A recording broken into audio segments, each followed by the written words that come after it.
So our first presenter this morning is coming all the way from Boston in the United States, which is very exciting. Her name is Hilary Goldthwait-Fowles, and she's going to be talking to us about leveraging AI and assistive technology to enhance inclusion in higher education. So a very warm welcome to Hilary. And thank you again so much for having me. I'm just honored to be a part of this wonderful conference. I honestly wish I could be in person, but that just was not in the cards this time, perhaps another time. I just would love to be a part and see everybody in person. So we'll just get right into this because we only have 20 minutes. So I'm going to run through some stuff. So I want to make sure you get to the nitty-gritty. This is leveraging AI and assistive tech to enhance inclusion in higher ed. And I am your driver tonight, Dr. Hilary Goldthwait-Fowles. And I come from about an hour and a half outside of Boston in the little state of Maine and a little tiny coastal community. I'm a descendant of fishermen and accountants. So that's a little bit about me, but this is our team. The Learning Design and Technology team is a new team that's been formed at Kennedy Krieger, and we're just an interesting bunch of geeky nerds who love to talk about all things UDL, all things AT, and I, in addition to being an instructional design specialist, am a certified assistive technology professional. I've worked all throughout the lens. So before we get into it, I'd like to do a little pre-gauging of your comfort level with AT. I have a 1 to 4 scale. 1 is, oh no, not AI, I'm a little afraid. Or 2, I'm a little weary, I'm kind of angry about it. Like, get away, AI, get off my turf. Or I'm curious, AI, I see. Or like the dog on the right, I love AI. So give yourself a self rating about 1 to 4. And just, you can either put that in the chat or you can keep it to yourself. All options are viable here. And it's just a way to kind of get a sense of where you're at in terms of your comfort level.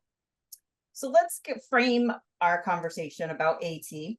AT can be anything from these glasses that I'm wearing to, yes, this cube of cheese. That's a sweetie toy. I love it. But in the framing of our conversation, I'm talking about really super high-tech AT that comes from keyboard shortcuts, come from cochlear implants. So our captioning is very, very important today. We could also come from people who are using wheelchairs, who may use, as you see in this image, a sip and puff switch, or a joystick that is attached to your cheek, or some type of switch that can be mounted to a part of your body or on a chair to access your computing. You can also use your eyes or your voice for such things. Or, as in this woman is illustrating, using what's called a refreshable braille display that plugs into a computer or connects through Bluetooth or a tablet. And it takes what is on the computer screen and translates it into braille. And you can see that there are blue keys, and those keys have specific functions for users who are blind or have low vision, and their preferred method of access is braille. It's been a game changer for accessing digital content when those voiceover tools are not really the preferred method. So with AT, though, we have to talk about our content. So I'm framing our content around what's called AEM. And in our frame of reference in the US, AEM stands for Accessible Educational Materials. They're designed for everybody. They're really meant for learners with disabilities, but everybody can access them. You might think they're specialized formats, but they're really not. They're just kind of what you do. For text options, you could have large print, so even customizing your font, digital formats that are customized, Braille. And you can get Braille books now from a service called bookshare.org, and you can get those books actually in digital Braille, and those will get downloaded. You can either print them or use your Braille display. You can use audio, such as transcripts of audio content. So that's another way. Video, obviously, our captioning, and markers, so chapter markers, that helps to chunk that content. And then digital is just your accessible digital content. So things you see on websites, things you see in your learning management system, all of those things have to work together with assistive technology so that the end user has the same level of access so that it's inclusive and accessible to everyone. Now, in higher ed, we tend to use, we'll say, go to disability services and self-advocate. And that's wonderful. I love our disability services providers who do wonderful work with our students who are looking for accommodations. I want to flip that a little bit, because when we're talking about it through the lens of universal design for learning, these things that you see on the screen are not an afterthought or on the part of the learner to acquire. They're a both and, meaning as the instructor, I could potentially have somebody who is blind, who has low vision, who's deaf and hard of hearing, or who's neurodivergent, who needs to have some more scaffolds or supports, or needs to have that option to have that text read, or that option to dictate into a text box. So I want to make sure that I can manipulate those materials with the technology tools that I have right from the start. So I don't have to wait to go to someone and get that. It is actually part of the learning experience. So those customizations and personalizations from a technology standpoint are very important when it comes to this. And that's where we get into UDL. It's foundational through the lens we're talking about today. It's removing learning barriers. We're using flexible teaching methods. We're at a UDL conference, so the UDL guidelines are very important with the 3.0 guidelines. What I'm doing from my lens as an assistive technology specialist is I center accessibility first. It benefits everybody, especially those with learning challenges or various disabilities, but also people who don't have English as their native language. What that does is it helps accommodate everyone's individual strengths and needs. You may have heard about, people might use the term, the way I learn, I'm a visual, I'm a tap. No, it is a, what are my learning preferences and what are my learning needs? What do I need in this environment so that I can actively access, engage, and express in the learning content? So let's talk about access from putting them all together. When I'm talking about AI, I'm talking about it under the lens of AT. So when we're talking about AT, which can have some AI tools, UDL and AEM, what we're talking about is this trifecta of access. It's a sweet spot. This is what we're looking for, is that sweet spot. And I don't know why that advanced so quickly, but it's so important for inclusivity. And here's why. It creates equitable learning opportunities. If you think about the analogy of the custodian that is shoveling snow on the steps, and there's a ramp, and he's saying, wait, kids, let me shovel the steps first, and then I'll, get to the ramp. And a child says, hey, but if you shovel the ramp first, we can all go into the school at the same time. That's the key, right? Everyone has access to the same things at the same time, or what they need in that moment at the same time. When we have a diverse workforce, our population is so diverse. I love variability. I'm embracing variability because we are so diverse. Everybody has strengths. Everybody has challenges. They can be compounded based on various factors and barriers in different environments. I don't want to be the gatekeeper of such things. I want to have people be successful, feel empowered, and feel capable. It is not about cheating. It is about support. I want to break down those barriers and reduce disparity so that people can be employable, or people can pursue the things they want to do that bring them joy and bring a sense of purpose and fulfillment. And we want to also equip professionals with those skills and awareness so that we're learning for life. Learning is not just done in higher ed or K-12 or in uni. It is all the time. It is constant. We are constantly learning and growing. We don't always realize it, but we are. And so making sure we're giving kids the skills, and we're giving our adult learners the skills and the awareness to be lifelong learners and feel less threatened or less fearful of things, but more informed and intentional about use of different technologies, better off we're going to be in the long run. So let's get into AI as AT. It's always been here, guys. AI has always been here. In fact, the Siri was one of the big ones at first. when you're talking, hey Siri or hey Google, guess what? That's AI that's talking back to you. It started also with dictation software. Remember, I don't know if any of you remember Dragon Dictation, where you have to install it for a half an hour and calibrate your voice. Well, that's not even a thing anymore, where we can, you know, simply give somebody that tool, show them and model it, and then have them adjust and adjust with them, and really focus on the process of written expression through using your voice, as opposed to calibrating the voice so that the tool understands it. Because of AI, dictation has become so universal that it is younger kids are even able to use it who did not have an option to. Same thing with text-to-speech software. Those, when I taught in K-12 settings as an AT specialist, the biggest complaint from kids were the voice is robotic. It's too robotic. So we'd have to find human read voices and record them, or record somebody reading the book to you, or find a video of someone reading the book so that the voice was more human, or use another service if that book was available on it. Nowadays, though, AI and human voices, it's kind of frightening how real sounding they are. But when you need that for a tool in terms of having access to a preferred human voice to be read to content to, wow, what a game changer for people that need that support. Highlighting tools, kind of the same thing. And then you have recorded note-taking apps such as Glean, where you can record a lecture in a lecture hall, say, and you can have all of that become an interactive transcript where you can mark it up, you can highlight, you can mark, and AI comes and helps you to kind of scaffold and structure it so that it will help support those executive functions. But here's where AI is going. Lots of kind of cool things.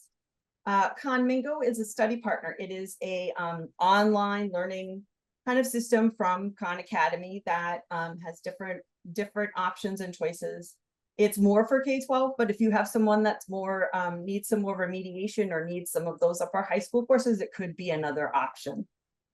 One of the things I love is condensing back vast amounts of text for access. So if you're a researcher, or you have a bunch of text and you just want to condense it, and I want to make sure that I'm accessing, but I'm not missing that the meaning of it, then I'm going to use a tool called Estendio or Notebook LM, which is from Google. I can actually take a bunch of different text and put that into Notebook LM and have it do an analysis, but also do a podcast, which is very, very cool. One of my other favorites is a research partner, and that's ADCET. So I'm going to demo some of these in the 20 minutes that we have, but I want you to think about AI as a thought partner. I would be remiss if I did not have resources for y'all. So this QR code will take you to a Wakelet. Wakelet is an online tool, like as if Pinterest and Padlet had a baby. My friend Alyssa Warren has coined that term. And there is a short link that's bit.ly, and this is all caps, ATAI UDL 25. And this will take you to this wonderful resource repository. Let's see if I'll grab it up in just a second. And then we'll go from there because I didn't do my HODE desktop. So now that I've given you just a frame of reference, think about your comfort level again. Remember, oh no, not AI. I'm so afraid I'm going to go hide and put my head in the sand. Get away, AI. I'm kind of angry about it. I wish you were never here. Or I'm curious about it. What's this AI stuff? Can it help me or my students? Or I love AI. I use it all the time. Take a second and think about that. And there we go. Yes.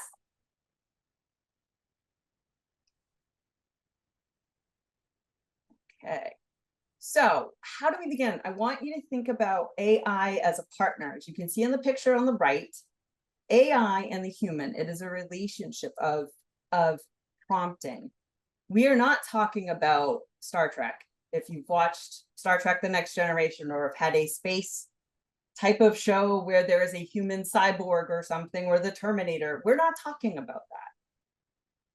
We're talking about the purpose of the AI tool, the form, and the function. So thinking about dictation software, that has AI in it. Thinking about that form of it, thinking about why that's used and what the purpose is. If we're using a large language learning model, say like ChatGPT, what's the purpose of it? What's the form? What's the function? What are we doing with this tool? This is where prompting comes in. The type of prompting matters. It matters so much. So making sure that your prompting is accurate, and there's a resource in there for you. But also the partnership between an AI tool and the learner, or the AI tool and you. This isn't meant to replace anyone or anything. It is meant to supplant. I use AI quite a bit, and I'll give you some tools that I love. If you want to design lesson plans that are kind of UDL based and you need some help, there is an AI UDL tool called Ludia. And this link will take you to the SMORE. And I will make sure that comes up in a sec. I'll show that to you in a minute. We have ChatGPT, Claude is another one, Copilot, which I'll show, Gemini, Intelligence, Notebook LM, and ADCET. Here's the thing about AI. Satya Nadella, from the CEO of Microsoft, says that AI will be an integral part of solving the world's biggest problems, but it must be developed in a way that reflects human values. There's no AI without the human element. And so part of that is making sure that we are ethical, we're responsible, we're talking about privacy, we're talking about ways that we're using AI intentionally so that we can remove barriers to learning for kids with disabilities, or for somebody that might not be understanding that concept or needs a model, or needs somebody that might not be able to peer review but can use AI to evaluate or to assess where something is going. As I said earlier, AI is in all of our tech. Here's an example. An AI tool that I use is called Beyond. It's a video editing software, and it's animated. And this is a nursing, a screenshot of a nursing course that I've designed. And there are options to watch the video, review the infographic, and read about the types of tubes that are being used. We had a script. I put the script into Beyond, and it gave me the structure of a 2-minute video, 2 or 3 minutes, which is what I wanted. And then I was able to go in and replace the character with the nurse that is doing the training. She did the voiceover for it, and I was able to manipulate it. So, but it gave me that structure, and it reduced the time that I was spent creating, and actually gave me that structure so that it was much more effective. This AI image that I did, this is from ChatGPT, image creation. We use ChatGPT a lot of times to either acquire an image that's medical or not. And this is one way we do that, but we have to be very clear about the prompting and what you're wanting from that image. It does a really good job. It used to hiccup and hallucinate where you'd have like 5 hands or something, but the clearer you are and the more detailed you are, the more accurate it is. So I'm not going to get there yet. I'm actually going to take a moment and share my whole entire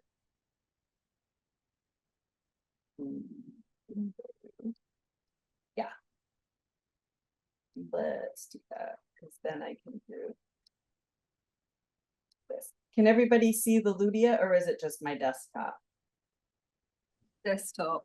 Okay, let's try. Beautiful family, though. I hate that when that happens. It's my family, yay. But we don't need to see that right now. So let's go back to this. There we go. So now we've got our Your family. Oh, thank you. Now it's Ludia. Now it's Ludia. So this is our thought partner. And what I want to show you is if I go to Ludia on this particular computer, you can see I have, if I navigate to, are you seeing the Copilot tab now? Or are you still seeing Ludia?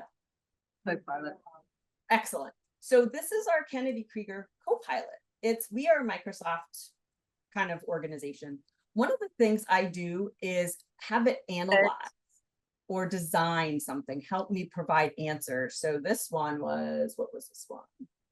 Can you provide answers for a scenario? And so it did with the migration percentage. And 1 minute. I needed some help with that. So quickly, ADCET. Oh, look at this. So if you have a pro plan, you can find papers. I'll show you a little bit. You can upload papers. You can connect, etc. if you want. My most recent was, I was looking at, actually, I was looking at enhancing suicide screening training for nurses and continuing education for UDL. So I asked it a question: what are the benefits of leveraging UDL? And I got 4 papers. And then what I can do is I can manage the columns on what I want from that. And it will give me an abstract summary, a longer summary, and some main findings. What I will do with that, though, is I will then go and vet those to make sure that they're accurate. And I have not had an issue in ADCET with any of these articles. So they'll do the top 4 papers, but if you notice, there's a drop down. I can, for an upgrade, I can get more. Hillary, I'm afraid your time is almost up. So that being said, that's all the time we've got. Let me just give you my quick, in my 2 seconds of your comfort level, think about where you are. And then the last thing I just want to remind you of is your resource repository. And just to thank you.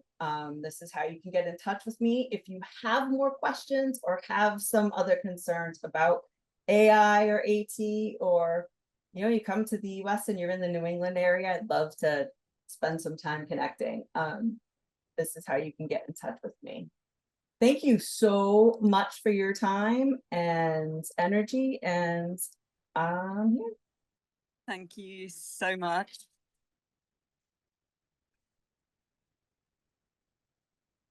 Thank you, Hillary. That's so great. I really love the metaphor of cleaning the snow off the ramp first. Even though we don't get snow very often in Sydney, it's a really great image to leave with. We're going to have a look at the Slido questions. Can we get the Slido? Do we have any questions on Slido? Oh, Kara had a question about the slides. Is it okay? I will email with an updated slide deck. That would be really great. Yeah. Because I added a couple things last month. I can't actually see any questions in Slido, so I might ask Darren if there are any questions from the friends on Zoom. Darren, if you've got any questions. No, thank you, Joan. Nothing. Oh, there's a question just come through from Catherine, and that is, how do we ensure that the AI being used as AT is being used efficiently? Oh, I love this question. So it's a struggle, right? Because we're dealing with adults. So again, you got to talk about the purpose, form, and function. So a lot of the AT tools have AI already in them. So thinking about dictation and text to speech, or say even Otter AI, hello, if I'm recording myself, it comes up with a transcript, right? That's AI. So that's super effective. What you want to make sure is that your institution has vetted them and it meets their security and privacy concerns. So for example, I love Ludia, but I can't use it on my Kennedy Krieger computer because it doesn't meet their security criteria. But I can use it on my personal Chromebook, which I do because it's my personal Chromebook and I love Ludia and Beth. I know Beth and Jamie and I trust them. So I haven't had an issue on that. I would want to make sure that you're intentional about that tool, that you are making sure that the students feel A, empowered, that they're not singled out, but also B, this is the why you're using this tool. You can give them some time to be creative and play around, but by the time they hit college, if they haven't used it by now, yeah, you're going to have to do some reteaching on that. But hopefully when they kind of come up, that they've had some exposure, they've had some experience about intentionality. And I just mean, you've got to give them what the purpose is. It's like your toolkit, right? I look at the AI and AT as another tool. You know, it's a really, really, really cool pen. And we're really better than my phone because there are things I can do. I wanted to conceptualize something and I couldn't get it. And I asked Chat GPT to conceptualize for me our workflow, and it did. It gave me enough of a start that I went in, it exported it as a PDF, and I made it into a PowerPoint, and now I can manipulate it, right? I have something to work from. I'm not starting from scratch. You know what a time saver that is for me? I've saved hours. So think about a student that could do that, but then takes it and manipulates it. I'm not just going to take it and hand it in. I got to take it and use it. There's the difference. And we've got that. And Jason's point, that digital literacy is so important. And you're right. You've got, and I love Jason's point about copyright. You've got to be very, very mindful and honor. In the Notebook LM, I put some research articles and my own thoughts. And what I did was I cited them accordingly in Notebook LM and in my course. These are the, and also link the actual articles themselves. So making sure that that's, you know, so that. So this is Catherine here. I'm an occupational therapist, and so I work with AT quite a lot. Yeah. What my question was more in regards to, I suppose, still allowing students to have that critical thinking. So it was less about the dictation type software. I think that those things are fantastic, but it's more about some of those more complex ones, like ADCET that you were talking about, and how that can stop the students from thinking critically themselves about it, and it can give them the answers. And that's been a huge challenge, obviously, in a lot of higher education areas. But I can understand, I agree, the whole idea of being able to have a starting point sometimes gets rid of that decision paralysis about where to go.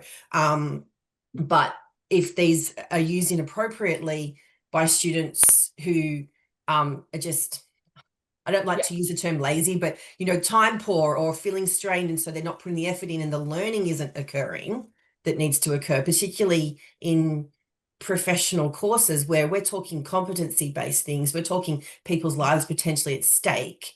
Yes. I'm really sorry. This is Ruth. We've got to wrap the session up now because we've gone a bit over time. I'm so sorry to cut you off, Catherine. And thank you so much, Hilary, and thank you everyone for attending this session.